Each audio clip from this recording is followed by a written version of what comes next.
EPAS token driver installation எப்படி பண்ணுறது இந்த வீடியோவில் பார்க்குறோம். ஸோ இந்த மாதிரி உங்களுக்கு ஒரு ஃபைல் டவுன்லோட் பண்ணிக்கிங்க, வெப்சைட்லேருந்து இருக்கும். ப்ளஸ்ஸு நீங்கள் சப்போர்ட்டில் கேட்டிங்கனாலும் தருவாங்க. இதை ரைட் கிளிக் பண்ணிவிட்டு எக்ஸாக்ட் இயர் கொடுத்துக்குங்க.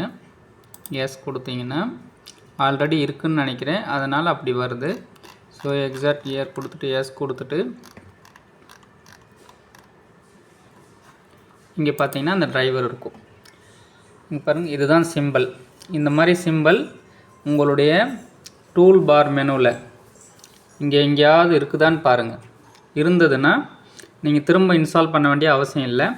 அதே மாதிரி ஸ்டார்ட்டில் போயிட்டு இங்கே பாருங்கள், ஸ்டார்ட்டில் போயிட்டு இதில் HYPன்னு நீங்கள் டைப் பண்ணலாம். HYP இந்த மாதிரி டைப் பண்ணிங்கன்னா மேலே இங்கே வரும். இந்த மாதிரி இருக்கான்னு ஒரு டைம் பார்த்துக்குங்க. இருந்ததுன்னா நீங்கள் திரும்ப இன்ஸ்டால் பண்ண வேண்டியதில்லை, இல்லைன்னா மட்டும் பண்ணால் போதும். இப்போ இன்ஸ்டாலேஷன் எப்படி பண்ணதுன்னு இங்கே பார்க்கலாம். இந்த மெனுவை ஜஸ்ட் டபுள் கிளிக் பண்ணிங்கன்னா எஸ்கேக்கும் கொடுத்துருங்க. நெக்ஸ்ட்டு மறுபடியும் அகெயின் ஒரு நெக்ஸ்ட்டு இதில் ப்ரைவேட்டான்னு கேட்கும், ப்ரைவேட்டு இன்ஸ்டால் கொடுத்துருங்க. இன்ஸ்டாலேஷன் ஆனதுக்கப்புறம் ஃபினிஷ். இவ்வளோ தான், வேறு எதுவும் வராது இதில். அதுக்கப்புறம் ஒரு வெப்சைட் ஓப்பன் ஆகும், அதெல்லாம் வேண்டியதில்லை, நமக்கு க்ளோஸ் பண்ணிக்கிங்க.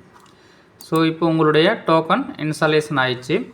அது இல்லாமல் நீங்கள் நார்மல் இந்த யூஎஸ்பி டோக்கனை ஜஸ்ட் இன்சர்ட் பண்ணாவே போதும். இந்த இடத்துல ஒரு ஐக்கான் வரும், CD DVD ரெக்கமெண்டேஷன் சொல்லிட்டு இந்த இடத்துல வரும். நீங்கள் இதை செலக்ட் பண்ணிவிட்டு செட்டப்னு இருக்கும், அந்த மெனு கிளிக் பண்ணி இன்ஸ்டால் பண்ணிக்கலாம். டிரைவர் டவுன்லோட் பண்ணி தான் பண்ணணும்னு இல்லை, இது ஆட்டோ டிரைவர் தான். ஸோ அதனால் டோக்கன் இன்சர்ட் பண்ண உடனே இந்த இடத்துல CD ஆட்டோ DVD ரெக்கமெண்டேஷன் சொல்லிட்டு ஒரு மெனு வரும்.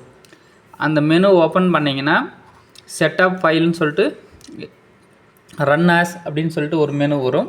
அதை கிளிக் பண்ணி இப்போ வந்தது இல்லைங்களா ஒரு பேஜ், இதே மாதிரி நீங்கள் இன்ஸ்டால் பண்ணிக்கலாம். இன்ஸ்டாலேஷன் பண்ணிட்டதுக்கப்புறம் இங்கே போயிட்டு ஸ்டார்ட் மெனுவில் கிளிக் பண்ணினீங்கன்னா